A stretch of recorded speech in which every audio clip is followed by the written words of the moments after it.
Steve? Hey, welcome to Kick Unhealthy Relationships to the Curb.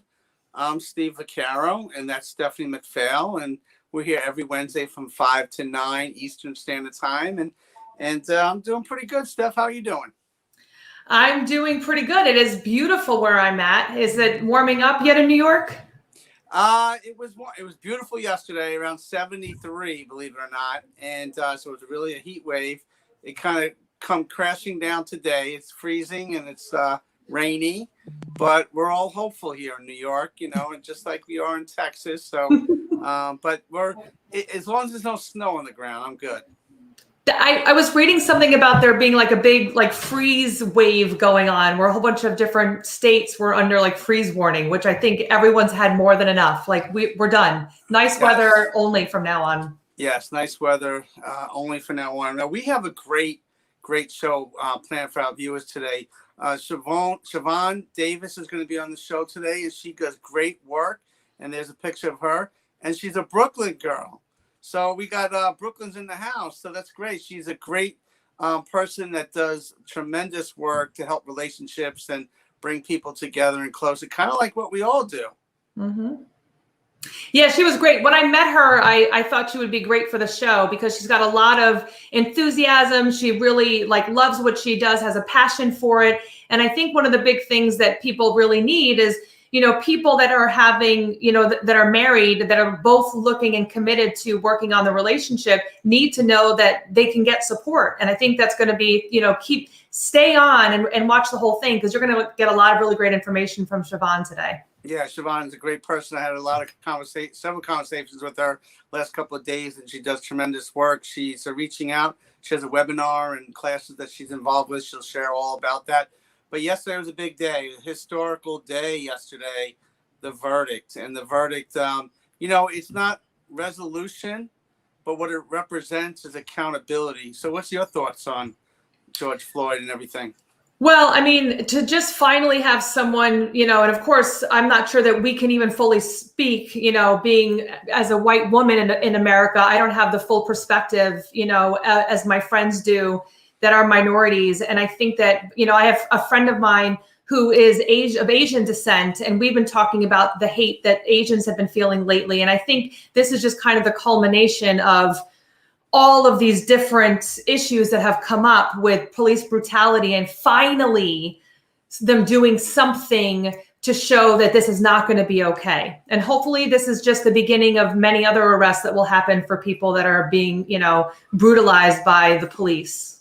And I think it's a sign of the times because when you throw videotape in the mix, we could see what actually goes on, not just with the police, all over society. I mean, it's a good thing and a bad thing at times, but in this case, for a lot of different reasons, it was a good thing because it had to be brought to light. Unfortunately, such a tragic, traumatic event that really shook the nation. And I think it's about accountability. So now, if you're a police officer or not, you have to be held accountable for those actions. And certainly that individual did.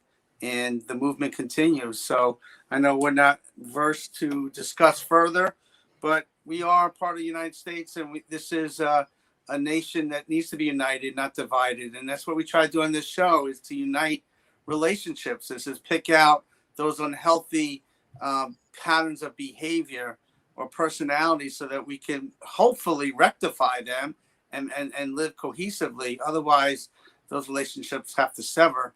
And that's what we talk about each and every week. Yeah, and I think the biggest thing that we teach when we go live is really just understanding that peace starts with ourselves. So if we're having peace with ourselves and really finding out who we are, and then our relationships that are around us, I mean, we might not be able to change the entire world, but we can change the types of relationships that we have around us. That's really what we have more power and control over, and to focus on those things, to be able, to really focus on ourself first and then focus on our relationships. I saw this cute little video to move things in a different direction. It looks at families, marriages before kids and marriages after kids. It's kind of funny. So let's check it out. Gabe, if you could cue that up for us. Hey, Tony Gaskins here. Or not. I want to address a healthy relationship. I don't know if Gabe has the video. going we're going different to places, actually meeting all these. I think we have a video right now. It was playing. Oh, okay. Hey, Tony Gaskins here. You know, I want to address a healthy playing now? relationship. Touring the world, going different places, meeting all these people, talking about relationships every day, receiving thousands of messages and emails about relationships. And one thing that I found, I've been dealing with relationships, teaching on relationships since 2007. And one thing that I have found is about 90% of people don't really understand what a healthy relationship is. So you have to realize that a healthy relationship has no form of abuse, not verbal abuse, not emotional abuse, not physical abuse, not financial abuse, social abuse. When I mean social, I mean like people embarrassing you in public or abusing you on Facebook by posting personal business or posting something that's one-sided and getting all of their friends. We're having some technical problems. I'm not sure. It's a different video, but we're talking about abuse. Let's just sidetrack. Let's get right into it. It's very important to kind of highlight those red flags in any relationship so that you could determine what's abuse and what's not abuse. And in the work that we do, it's very important. And there's a healthy relationship quote I just want to put up on the screen so that we can kind of look at, hopefully. And it's a healthy relationship will never require you to sacrifice your friends, your dreams, or your dignity. What are your thoughts about that, Steph?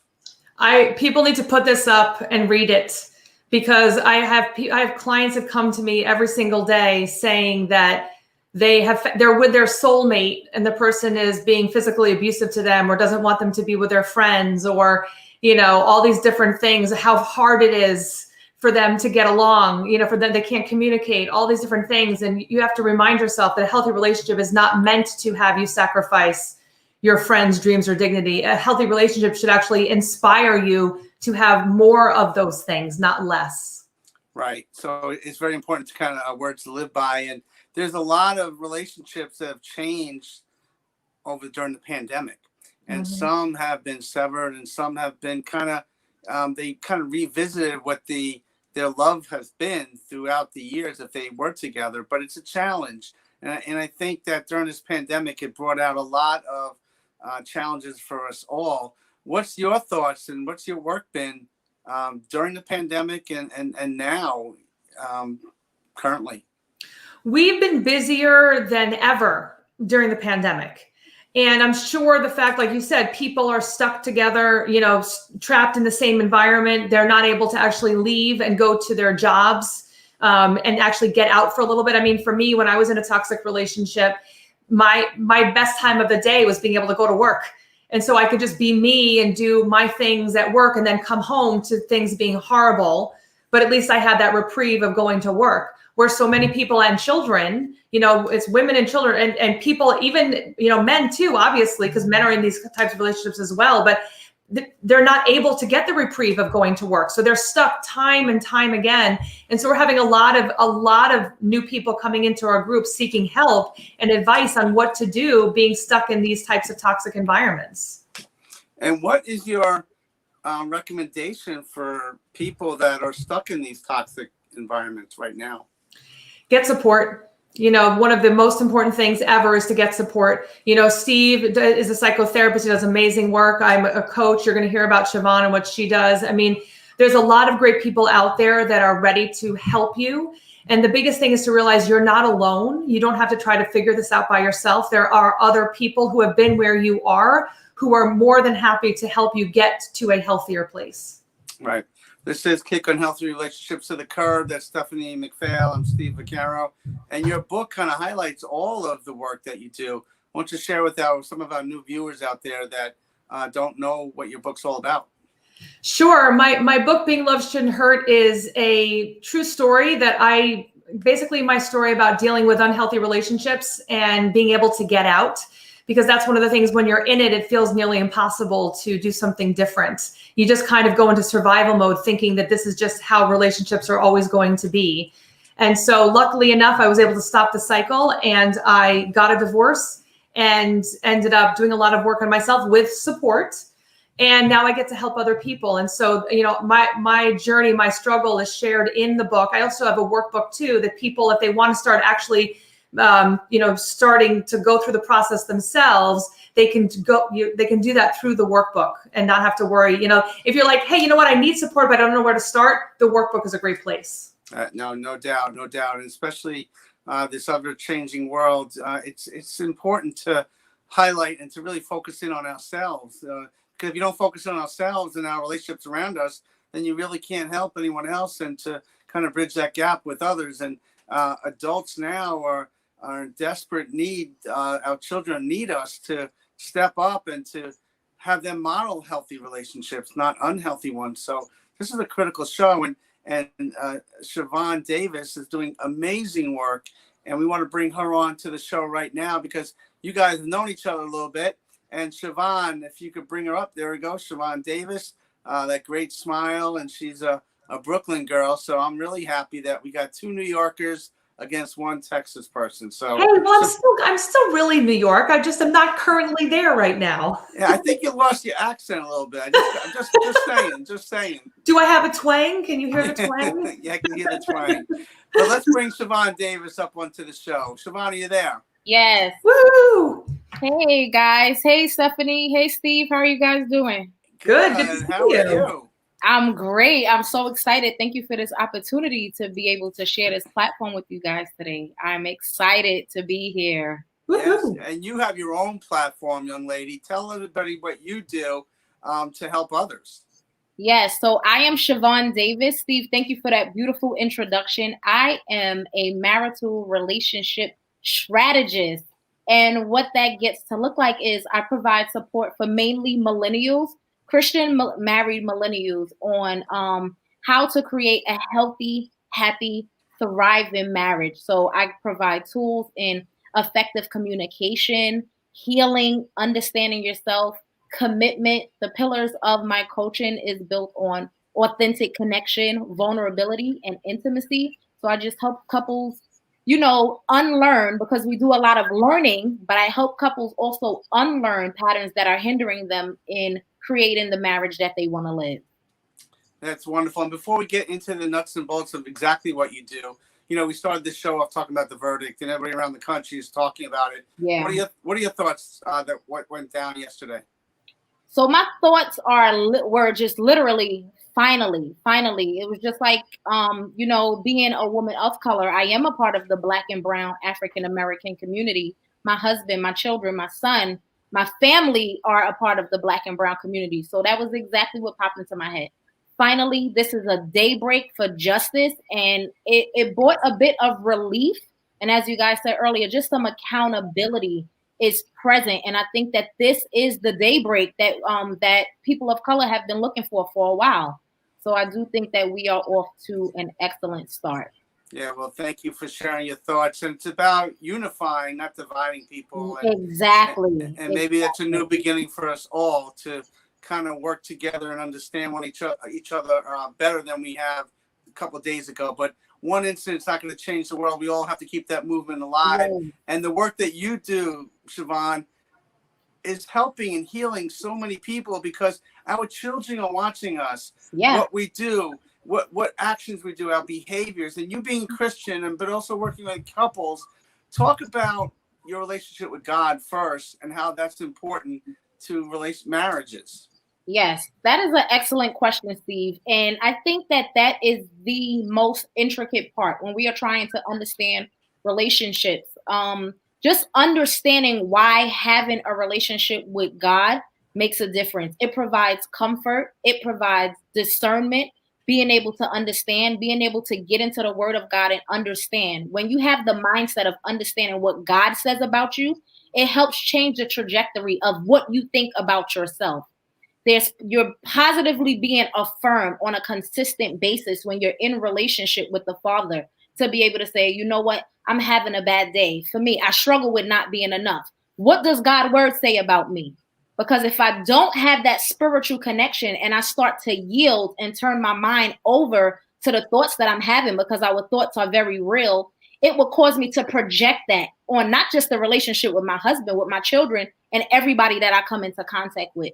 So I think being able to have that intimacy upward first before it's vertical and with other people, it makes a difference in how you get to see yourself. Wow. What are your thoughts, Steph? I mean, I love that. I think that that's really amazing, because that's what it is. It's that spiritual, it's the more than you. I think that it's so important to remember that it's not just, because also too, and kind of to add on to that, from what I've seen, we come from so many past experiences. So we bring all that baggage to the table. Yes. And then all of a sudden it's making a mess in what the now, as opposed to appreciating what's happening now, seeing that this is happening right now. We're take all the memories that we have are clouding our judgments. Absolutely. Absolutely, Stephanie. I absolutely agree with you. And we carry those energies and we transmit them to other people. I don't think that we mean to, but we don't really grasp the full concept of what healing can really be and how the people around us can be beneficiaries of our healing. Mm-hmm. Oh, yeah, for sure. That's right. So, Siobhan, how do you initially connect with families or married or couples to gain that trust? What's your secret? What's your thought process into establishing that rapport? So what I do and what I use, first and foremost, I understand that my education, the degrees that I have, the certifications that I have is not the reason that people come to me. People want to work with me because I'm transparent.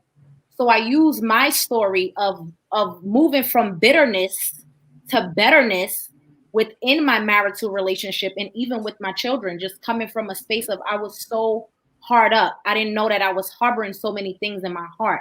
So I connect with people from the heart first and let them know I see you. Because what is one of the number one things that people want to know is that they are seen, that they're heard, that you can feel them, that you literally understand that it's a weight on them that they don't know how to get rid of. So I speak to people and I let them know, hey, I've been exactly where you are. This is how I got out. This was the transformation. And people are kind of shocked because, naturally, we don't really take accountability. Accountability is something that we have to learn. So when I speak to couples and I let them know, okay, we have to start with you. What's coming up for you? What's still bothering you? What's still hurting you? And I think just being able to start to pull back those layers and get people to understand that you have a vision, but your natural vision right now is distorted because you're seeing through the eyes of your pain. So, and I just, I'm as you're saying this, I'm thinking about, the people that they're seeing through the eyes of their pain, and then they're also kind of hoping that their significant other will just magically understand what their wants and needs are. And I mean, I'm best friends with my husband. We swear sometimes we read each other's minds, but whenever I just think that he is reading my minds, that is a problem, because then I haven't effectively communicated. And then that's where the miscommunication happens. I mean, we have to be able to communicate our wants and needs in relationships. Yes. And that is one of the biggest things that I stress. You cannot have a marriage, a friendship, relationship with your children if the intimacy is not there. And I'm not speaking about sexual intimacy. I'm speaking about the ability to authentically connect with someone. Mm-hmm. And you cannot have that connection unless vulnerability is present. So now we have to walk through the steps. What are some of the steps of accountability? And one of the first steps that I tell people is coming out of denial and being able to self-actualize and say, you know what? I didn't realize that I was carrying this. I didn't realize that I had these ways about me. What do I need to do for me first? Because once you begin to peel those layers back and you stand naked in the sense of your emotions and you're starting to work through them, it creates an experience.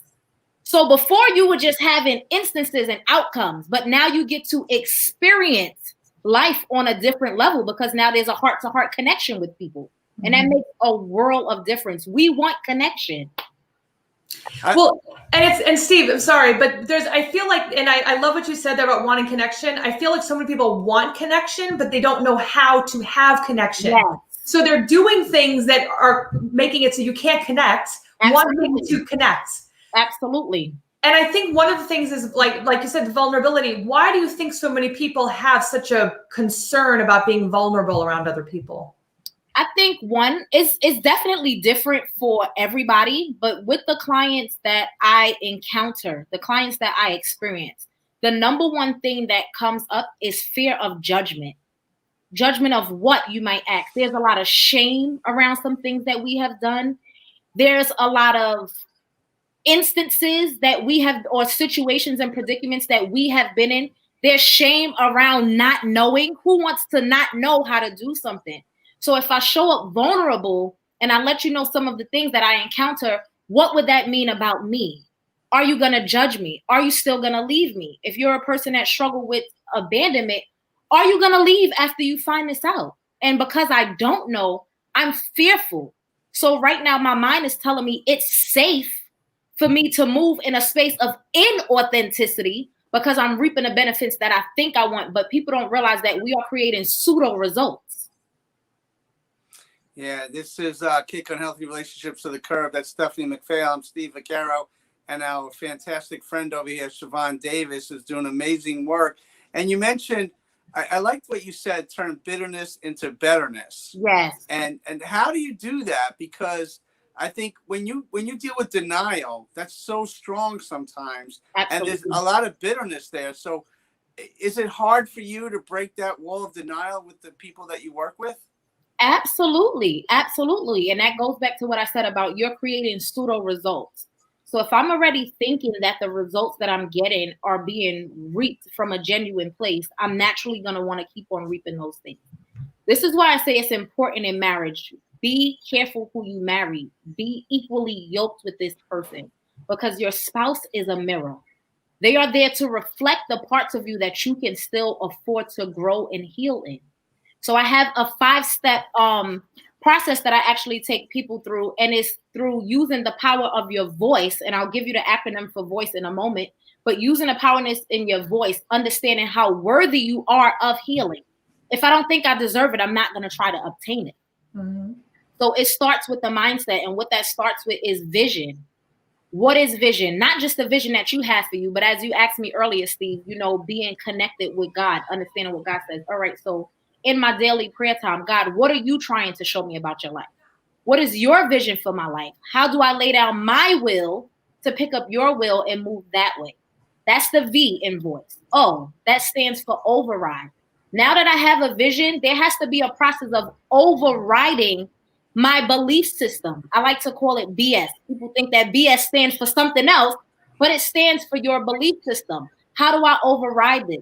If I have the vision that God gave me, I can put into practice the biblical principles that I'm being taught, right? The bitterness is not gone yet, but you may be getting a little soft. You may be saying, okay, I can get into this. The I in that stands for insecurities. Be upfront about what you are insecure about. Yes, it's scary. It's scary to say, hey, I'm fearful of you walking away. I'm fearful of not having enough. I'm fearful of not feeling enough. So what I recommend my clients to do is write it down first.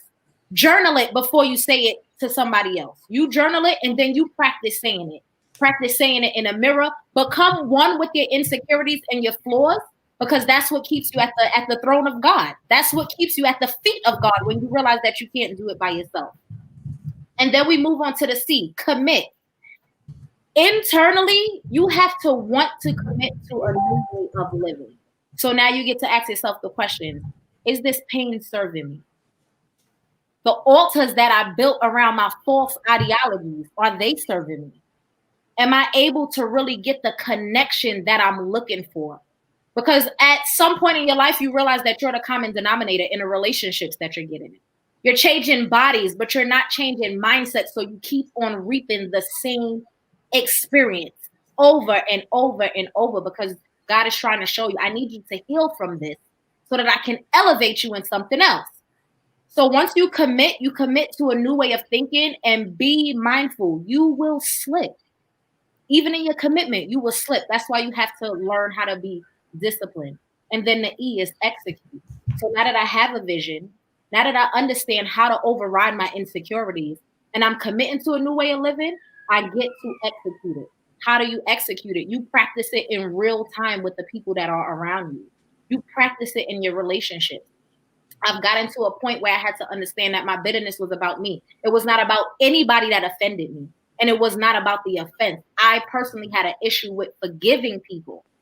So once I started to understand that, now when I'm triggered, it's almost automatic. Okay, Siobhan, what's coming up for you? Why are you triggered right now? What are you reminded about? Okay, it's the trauma that you have. Think about it, play it out. Is it happening right now? And a mantra that I give people to say, right here, right now, I am safe.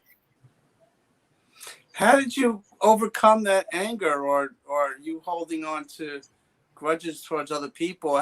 What turned the corner for you? Steve, one, it took a lot of therapy.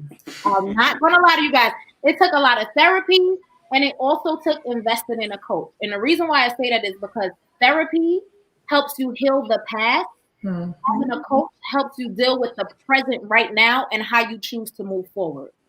So the first thing that I had to do was acknowledge everybody in my circle cannot be wrong about telling me that I'm just angry. And I even went as far as to say, oh, you guys are always stereotyping black women, and you guys just think we're angry about everything.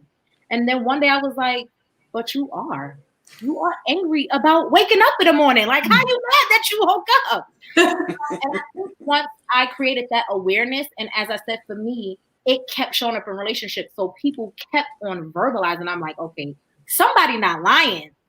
And then I started to ask God, how do I get back to you? Because I feel like I'm so far that I can't even hear from you. And I think in praying that prayer, I sought out therapy, and I started to understand, okay, so they really weren't crazy. I was showing up in a way that wouldn't allow Siobhan to show up. Mm-hmm. My imposter was showing up. My safety was showing up. The person that did not want to be exposed was showing up. And even now, being a coach, sometimes I still struggle with it. I still struggle with, I really don't want to forgive you. But now I understand the benefit in forgiveness is for me. It's not necessarily for the other person. So a lot of work. It takes a lot of mindful conversations. It takes therapy. It takes coaching. You have to reach out for help. It's impossible to do it on your own. Wow. Some heavy stuff, Siobhan. I love it. This is great stuff because you're teaching people, but why only focus? You could have just focused on yourself. Why turn around to help others? I would say because, one, the passion. I think understanding the freedom that was available for me, and when I understood that it wasn't just for me, but it was for my children, and it didn't stop there. It's going to affect my legacy. And it's not going to stop there. It's going to be the mark that I get to leave on the world. Somebody needs to know that there is an experience on the other side of what they have been experienced up to this point. So if I can have this, if I can obtain this knowledge, then that means it's obtainable, because God has no respect of person. What he does for one, he can and will absolutely do for another. So why would I hoard, which would be selfish? Why would I hoard this information when I see broken marriages around me? Right. And another thing, I grew up in an environment where there were really just broken marriages. I saw one successful marriage my entire life. Wow. So now I'm understanding, Steve, and not to get off track, I worked with children before, and I'm like, okay, if I'm working with the children here in the school, it's not going to stick once they get home if the parents don't have the healing. Right. So I started to look at the whole family dynamic. How can I give of myself, my gift, in a space of healing? Not that I'm the healer, because God is the ultimate healer. But how can I offer this healing to other people so that they can experience real, true, authentic living? Not the social media post living, but actual, I'm doing the work, I feel better type of living. And we'll be surprised. It takes a toll on your physical body when you don't heal, mentally, emotionally. So I want people to be able to have that experience and get the understanding that you truly can live this life for real. Right. And Stephanie, you are healing people with the work that you do and your colleagues. So what Siobhan's saying must hit home. Well, and I'm thinking about the conversations I've had with my clients too about wanting to go from one relationship right into another one. Yes. And I used to teach high school, and I remember talking to my high school girls that were doing the same thing, and I've got 60-year-olds doing the same thing. So like it starts really young. Yeah. And will continue if we don't stop it. But for some reason, and I love what you said about the social media thing, because I think right now between social media and movies and television and all the different things that are out there, people have this really wrong idea about love. That for one, it's all about the sex part, Yeah. or you're nothing if you're not in a relationship, or that just there's all of these things. So it's like, instead of focusing on, you have to take care of yourself and know who you are before you can go and look for the right partner for you. Because I have a lot of people say, but I keep finding the same people. I just have bad luck in relationships. Well, hello, take that mirror and look and see what's going on that you're attracting the same types of people, and what kind of work have you done in between relationships to figure out what is the problem? Yeah. What is actually going on for you? What do you need to work on? Yes. Yeah. Yes, Stephanie. Yeah. And sorry, I'm also, and just another thing too, just before I lose it, kids.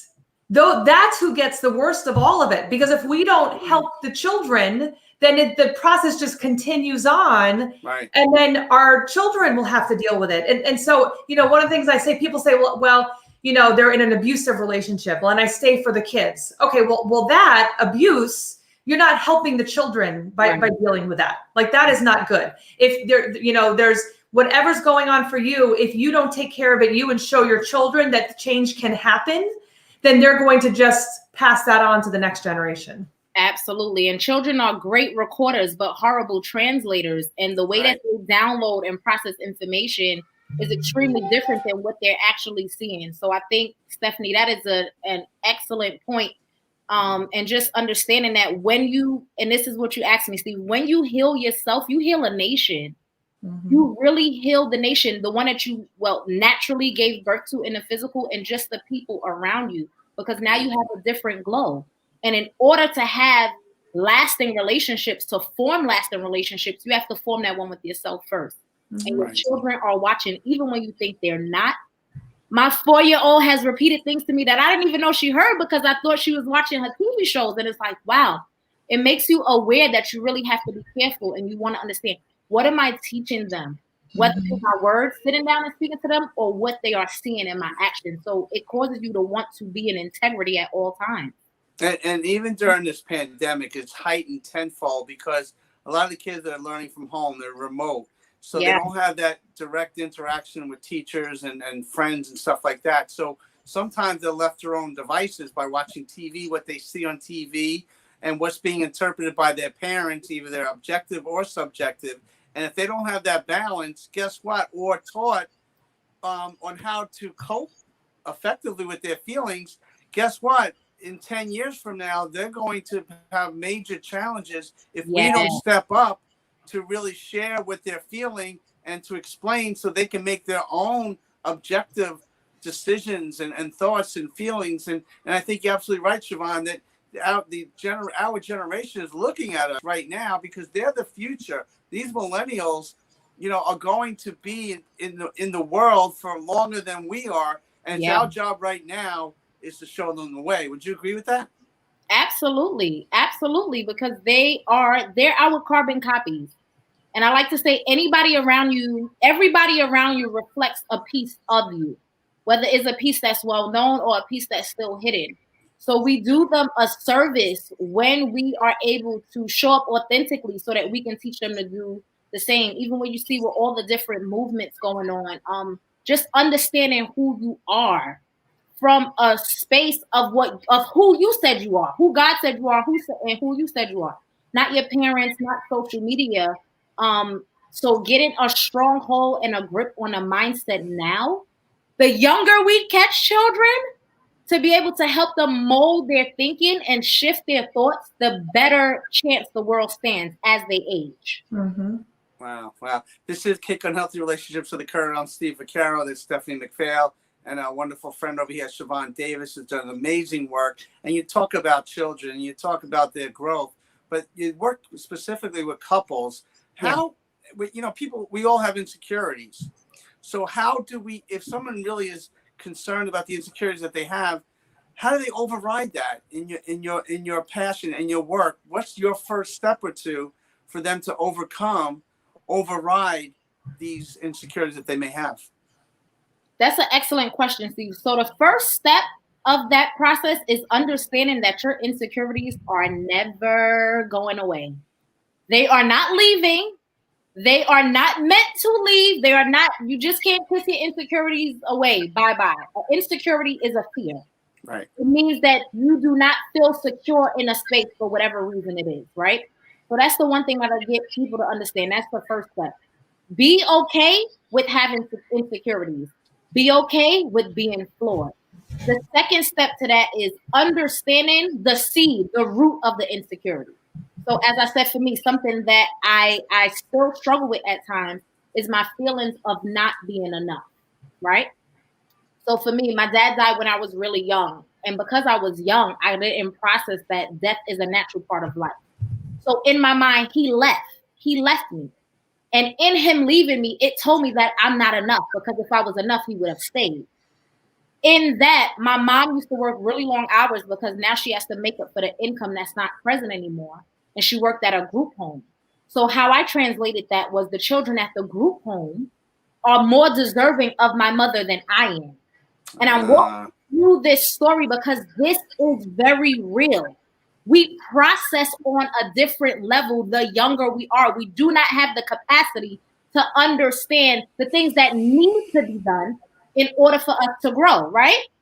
So now my dad left me. Now my mom is leaving and working double shifts 3 and 4 times a week. So now these children over here are more important. They are more worthy of her time than I am, right? So now I know that that's an insecurity that I have. It still shows up in my marriage. It shows up in my parenting. One of the things that we have to be able to do is to disconnect here. When I turn into that 6, 7, 8-year-old, I have to close my eyes for a moment and just be with it. Okay, Siobhan, it happened.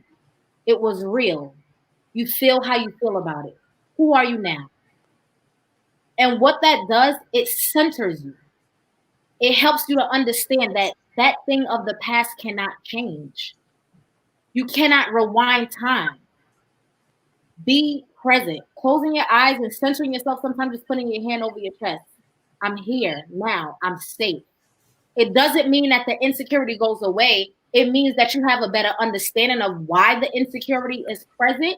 And now you have to look for the evidence around you that points to the fact that you are enough.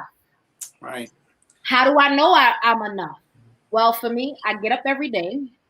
I put my best foot forward on whatever day it is. On any given day, I give 100%. And that's not to say that the 100% is the same every day, but every day I have 100% of whatever to give, right? What else lets me know that I'm enough? God said that I'm a chosen generation, a royal priesthood. How else do I know that I'm enough? My husband pours into me. My children call me mother. My children bless me and tell me how grateful they are to have me. So now we have to stop collecting the evidence that we're not enough and start to look for, because whatever you look for, you are going to find. So if I'm looking to build a case around my enoughness, it's evident. I just have to look for it. Mm-hmm. Right. And that's such a key factor, is not to get rid of the insecurity, because they're never going away, is to accept it, yes, to acknowledge it, and then devise different coping mechanisms to deal with it so that you can get further or accepting in the situation that you may be in. That advice is awesome. I mean, because people are stuck. They think if they're going to keep those insecurities thinking that they can't get rid of it, so that's it, but they don't really work on it then. So that's great thinking. Stephanie, in the work that you do with your clients, do you see that as a stumbling block when a woman can't deal, or a man deal with the insecurities ineffectively? Heck yeah. I mean, it's like the biggest thing is that these insecurities keep us trapped. And just like you said, Siobhan, is that when you focus, the things you focus on grow. So if you're focusing on negativity, then all you see in your life is negativity. But if you're focusing on the positives, then you get to see more positives. And so, realizing how much we create our own lives is huge. Absolutely. We don't have to live in a place of neediness and sadness and frustration and anger and all those things. We don't have to live there. We choose to live there. I chose to live at a place of, when I was married to a really toxic, abusive person, I stayed there because I thought I had no choice, that I couldn't, that I couldn't leave, that there was nothing better out there for me, and for that type of situation, there's just this feeling of being trapped. And then once I realized, hey, I have more power than I realized. And actually it's funny because when I do my show in my Facebook group, I always end with, you are more powerful than you realize. Yeah. And I think that's something to keep reminding people, is that you don't know the power you have until you actually start using it and actually working it. Because, again, a lot of us are just kind of feeling like we have no choice, nothing to say in the matter, but we can create the life that we want. Yes. I just wanted to add to that. One thing that I tell my clients is that fear, there's nothing wrong with fear. There's nothing wrong with having an insecurity. And insecurity presents as a locked door. Understanding your insecurity and why it's there presents an open door. Mm-hmm. So when you get the understanding, you now understand that you have the freedom to walk through it. And it's okay. It's okay. It's okay to not have it all. And we live in a culture that tells us we have to have it all. Mm-hmm. So I think just understanding I don't have to have it all. Things do not make me happy. It's an internal job. Mm-hmm. I understand that process. Now the door that was once locked in my insecurity now become open, because now I'm free flowing in my energy. I can move in a different direction because I can change the trajectory of my thought process around it. Mm-hmm. And for me, I know that for myself and for a lot of my clients, the insecurity was, there are no good men out there. I'm not good enough. Yes. It's not possible for me to create a healthy relationship. I'm too broken. Nobody, all of those things kept coming up. And those were the insecurities, having me create relationships with people that showed me that was true. Yes. And in one way or another, you don't notice, but you looked for those. Mm-hmm. Not that and I just want to be very clear, because we do not look for abuse. We do not look for physical, verbal, emotional abuse, but we look for validation. As I said earlier, we look for what are going to make those things true in our life. Mm-hmm. So if I'm battling with feelings of worthiness, not enoughness, abandonment, triggered by all these different things, and I don't yet have the mindset to escape that, I'm going to subconsciously look for people that can validate my truth, because it's true for me. Mm-hmm. So I need people to keep showing up in a space to tell me I am right about myself. I'm right about being unlovable. I'm right about just being tolerated and not loved. Do you understand what I'm saying? So in those experiences, we create the community around us based on our belief system. Mm-hmm. As they would say, you want to know who a person is? Show me their closest 5 friends. My grandfather used to say that to me all the time. It's like, show me, your 5 friends. The people on one hand, those are your closest friends, and the people that you surround yourself are the people that you are. That's so true. Absolutely. Stephanie, am I one of your 5 people? Well, I might have some closer people than you, Steve. No offense. Well, you got 2 hands though, so I'm good. But Siobhan, what's the most rewarding and challenging aspect to the work that you do? So I will start with what's the most challenging aspect. And believe it or not, the most challenging aspect of doing this work is that people truly do not believe in themselves. They do not believe that they literally possess the power to shift their thinking. And the reason why I say it presents as a challenge, because with that mindset, you're standing in your own way. You're standing in the way of the intimacy and the connection and the vulnerability that you want to create. So getting a person to think from a space of there's more is one of the hardest aspects of this work. And you want to know why? And I'm going to be completely honest with you. 98% of my clients spend time blaming their spouse.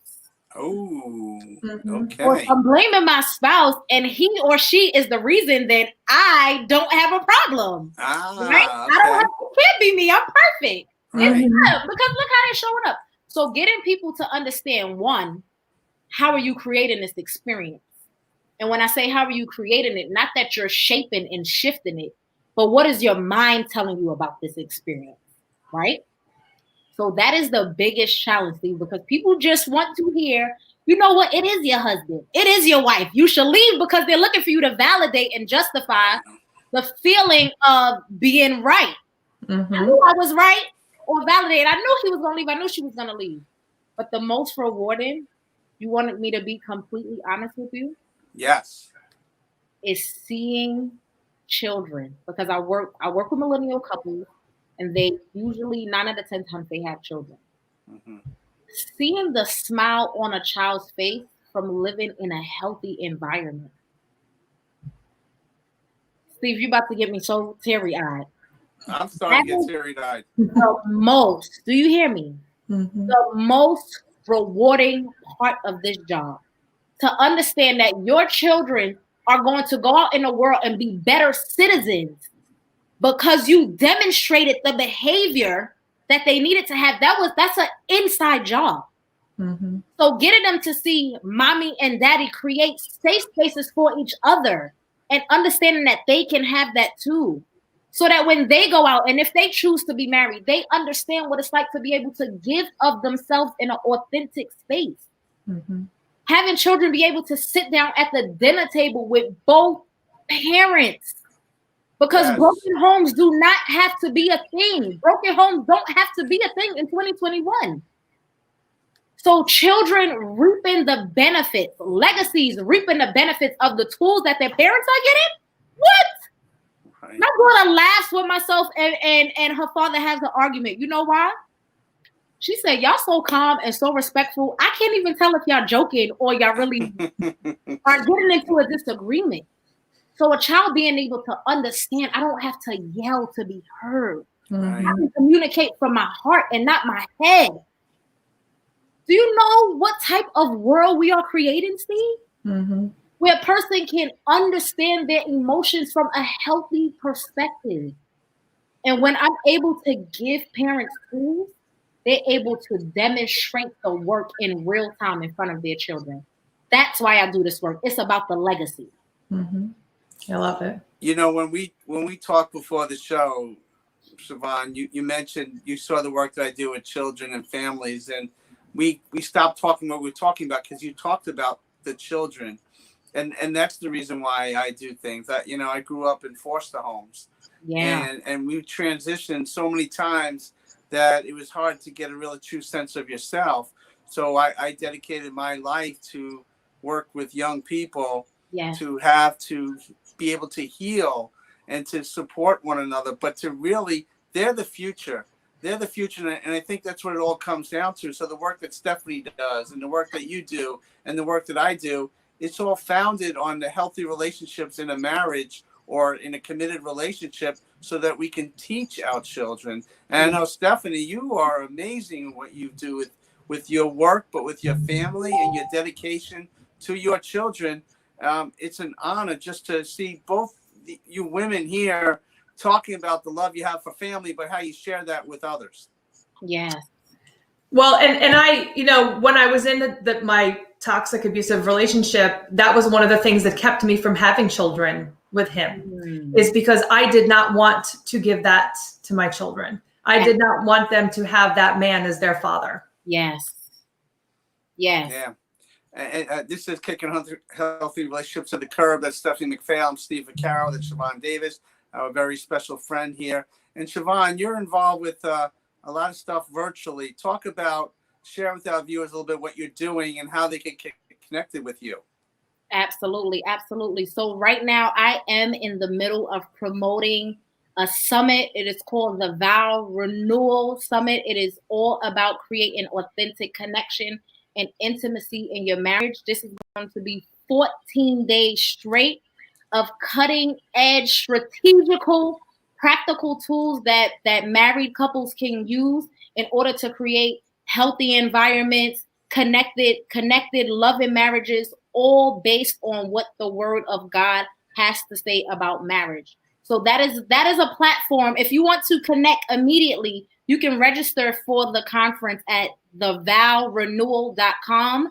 And it's an investment. It's an investment. It's a free class, but the time is worth the investment because, as I said, once you start to transform your mind and transform your thinking, you will be able to pass that on, whether you have children or not. Your family around you will start changing. Your neighbors, your community, we want to know how to change. Start to change with ourselves first. Mm-hmm. So we are going to talk about every type of intimacy that you can think, not just sexual intimacy, but emotional, mental, physical intimacy. A lot of people don't know physical and sexual intimacy are two different things. We have therapists on the panels, psychologists on the panels. It's going to be a game changer. It behooves you.